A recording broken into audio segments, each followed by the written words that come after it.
L'OPEP et la Russie, donc, ce week-end, ont réussi à s'entendre pour prolonger d'un mois la baisse de production. Bonjour Philippe. Bonjour. Philippe Béchat, directeur en chef de la Bourse au quotidien. Peu à peu, le pétrole retrouve des couleurs. D'ailleurs, ça a marché, leur première coupe, là, quand ils ont réduit l'offre.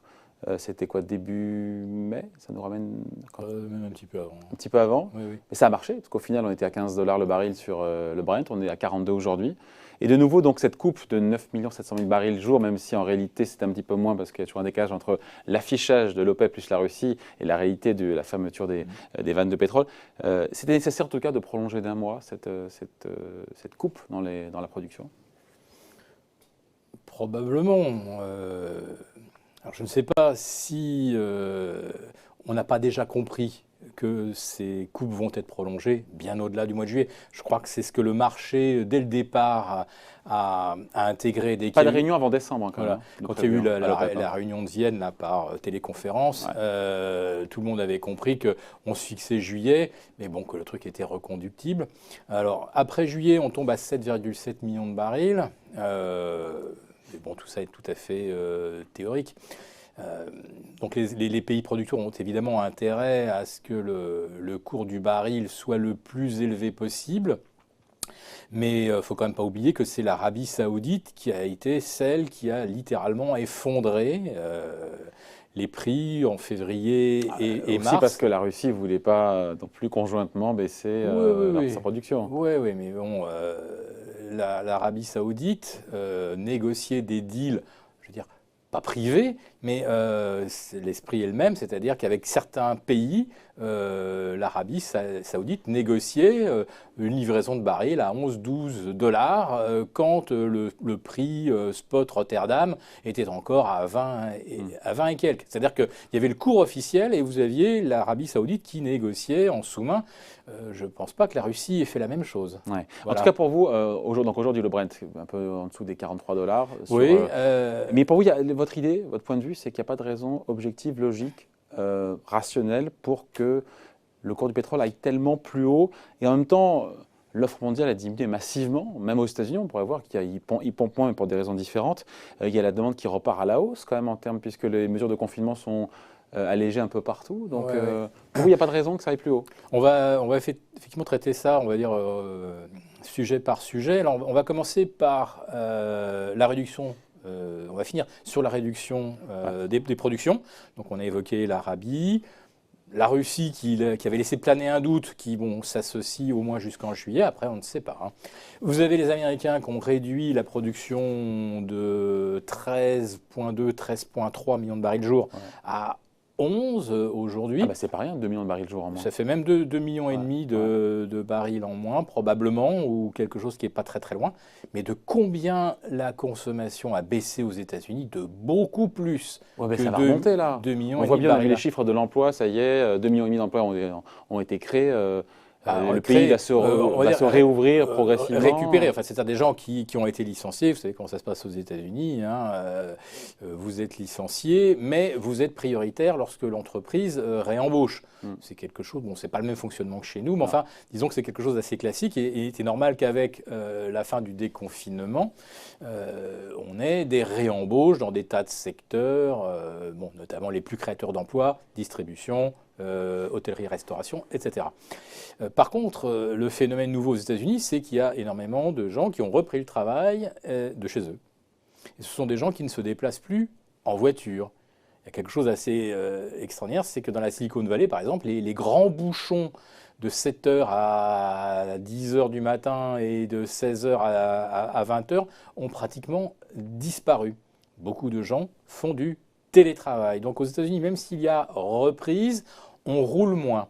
Même dans un monde idéal où on aurait une reprise à 100%, alors qu'on estime généralement, en étant très optimiste, que si on revient à 75% de l'activité d'ici la fin de l'année, d'ici la fin de l'été, on sera pas mal. Pour l'automne, on ne sait pas. Personne n'arrive à se projeter vraiment au niveau de l'automne. Donc si on est à 75% à l'automne, on sera bien.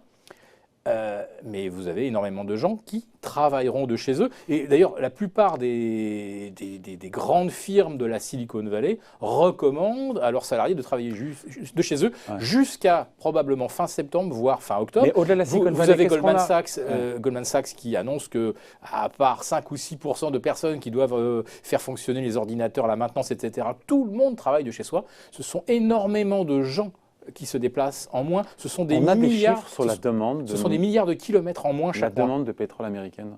Comment ? La demande de pétrole américaine, la consommation, puisque la consommation de pétrole américaine, on a des chiffres déjà pour voir si ce que vous nous dites là se traduit au-delà de Goldman Sachs, des géants de la tech dans la Silicon Valley ou La consommation d'essence, elle est un petit peu repartie, mais c'est difficile de savoir si c'est du restockage quelque part, puisque les raffineries tournent à plein régime. Donc on a restocké de l'essence. Alors est-ce que c'est en prévision effectivement d'une vraie demande, ou c'est simplement parce que chaque année il y a une saisonnalité ? Et on produit plus d'essence, évidemment, avec le début de la driving season, c'est en ce moment même, c'est-à-dire que les Américains commencent à se déplacer à travers le pays, les congés, etc. Donc il y a du restockage d'essence, ça ne veut pas dire forcément qu'elle sera consommée. Et on a le même phénomène en Chine, je ne sais pas si on peut développer un petit peu ça. La Chine a battu le mois dernier son record de commandes de pétrole. On est arrivé à 11,5 millions de barils. En fait, c'est exactement ce que produit d'ailleurs l'Amérique. C'est aujourd'hui, la Chine consomme ou pourrait consommer tout ce que les producteurs américains sortent du sol. Et c'est une hausse pratiquement de 15% par rapport au mois d'avril. Et alors là, il faut revenir sur les titres de presse, etc. chinois, et vous avez des tas d'articles qui disent que le comité stratégique, les gens qui conseillent Xi Jinping, ont décidé une campagne massive d'achat de pétrole, évidemment, puisque l'Arabie Saoudite, comme je disais tout à l'heure, négociait des contrats à des prix extraordinaires. La Chine a sauté sur l'occasion, et elle avait des capacités de stockage, contrairement aux États-Unis, qui n'en ont plus. On a bien vu ce qui s'était passé avec le contrat mai. Donc la Chine avait des capacités de stockage et elle a profité de l'aubaine pour acheter massivement. Et les pétroliers sont en train d'arriver. Là, il leur faut un mois à peu près pour faire le tour de l'Inde, etc. et d'arriver en Chine. Donc les pétroliers sont en train d'arriver. Ils sont en train d'arriver avec un pétrole qui a été acheté entre 12 et 20 $. La Chine a énormément acheté, mais là, quand vous regardez les gros titres, on vous dit aujourd'hui « Ah, la consommation repart en Chine, regardez, ils ont commandé énormément ». Je dirais que la Chine a annoncé officiellement qu'elle profitait de l'aubaine pour faire des stocks, pour stocker massivement. Alors par contre, en Chine, il n'y a pas le même phénomène qu'aux États-Unis. Les bouchons n'ont pas disparu autour de Pékin, de Shanghai, etc. Pourquoi ? Pour deux raisons principales. La première, c'est que toutes ces villes-là ont un réseau de transport en commun qui est assez dense. Les gens ne veulent plus prendre les transports en commun en Chine, donc ils prennent leur voiture. Aux États-Unis, la question ne se pose pas. Il n'y a pas de transport en commun dans la Silicon Valley. New York, c'est un petit peu moins vrai. Boston, ça ne l'est pas. Et en Chine, les gens prenaient beaucoup les transports en commun. D'ailleurs, tout est fait pour dissuader un peu les gens de rouler et de polluer. Mais les gens, là, cette fois-ci, après le Covid, ils vont à leur travail en voiture. Ouais. Deuxième raison, l'économie chinoise est beaucoup moins tertiarisée que l'économie américaine. Toute la Silicon Valley aujourd'hui travaille de chez soi, enfin, tout ce que j'appellerais le travail numérisé, dématérialisé. En Chine, c'est encore un pays très manufacturier, donc les gens vont forcément à l'usine, à l'atelier, et il faut qu'ils se déplacent. Encore une fois, au risque de se déjuger, mais par rapport à ce qu'on a dit il y a quelques mois ou quelques semaines, mais aujourd'hui, tout plaide pour que le pétrole reste au minimum, voire monte encore un petit peu. Après, il y a les arguments, on va voir, et on finira là-dessus. Les arguments, le fait qu'il y ait beaucoup d'argent en circulation et que les capitaux doivent se placer, la haute monnaie doit se placer, mais il y a comme une demande mondiale de pétrole qui redémarre, même si on ne retrouve pas la consommation d'avant, il y a l'offre qui est réduite, même aux États-Unis. Tout plaide pour que ça aille plus haut quand même, non ? À court terme. C'est très très compliqué à évaluer. Alors je vous dirais qu'aujourd'hui, le phénomène fondamental, on va peut-être commencer par prioriser, c'est la haute monnaie. Donc là, vous avez un baril de WTI aux États-Unis qui va aller combler le gap des 42 parce que tout le monde voit ce gap. Graphiquement, tout pousse à ce que le pétrole est plus haut. C'est très très propre. Là, pour l'instant, ce qui se passe, on a une reprise en une espèce de W un peu décalé vers le haut.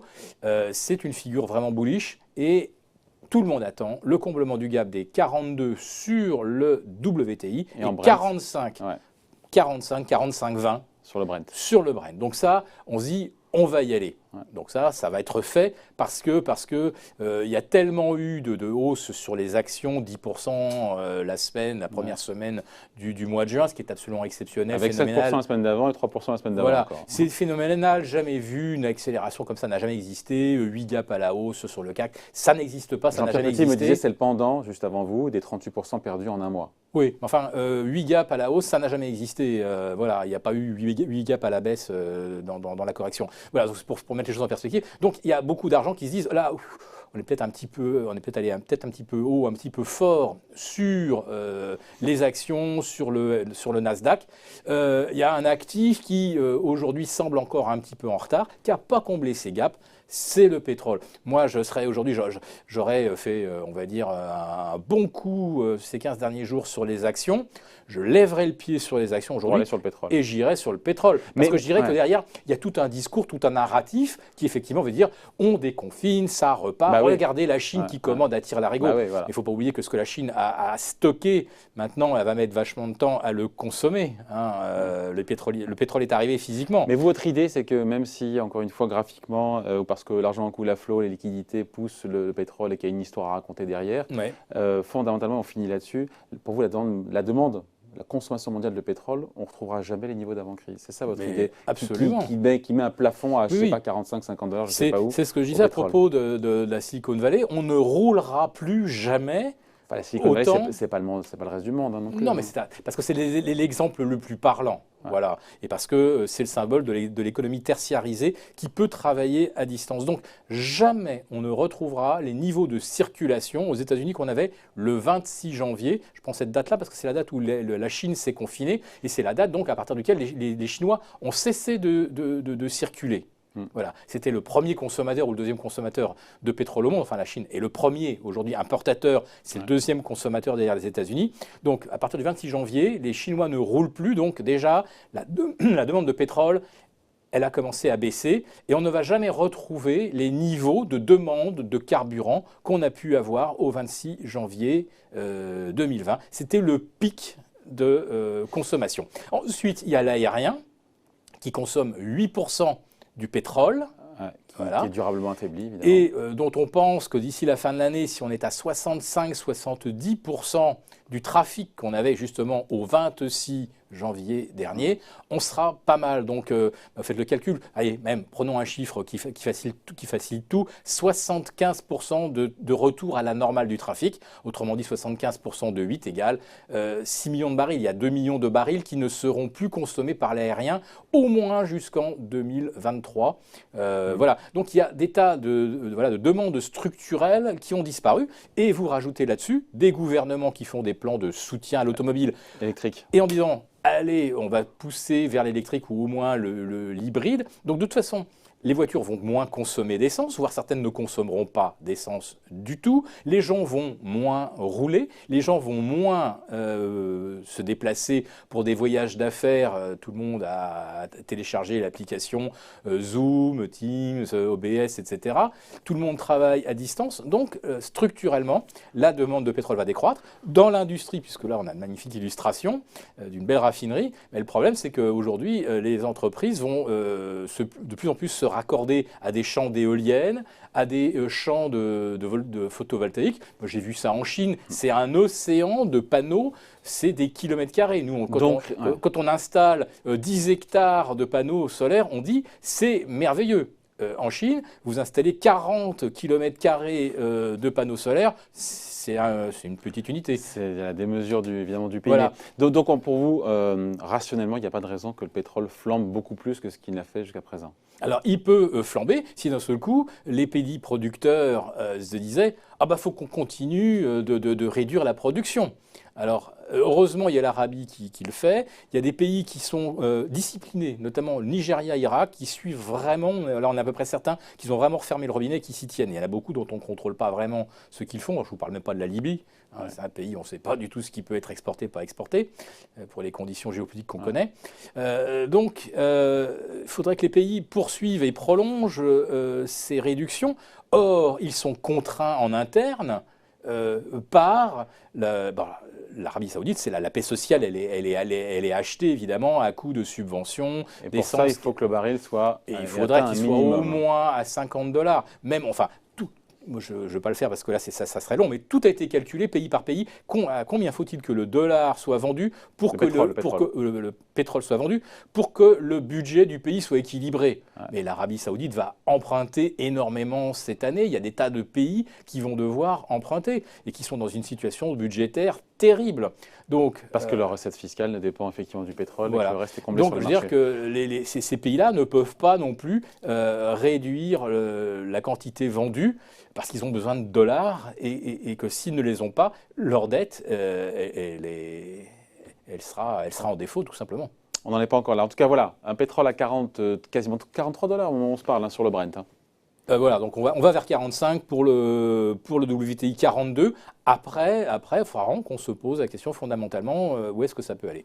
On en reparlera d'ici là. En tout cas, point de vue signé Philippe Béchade, rédacteur en chef de la Bourse au quotidien. Merci.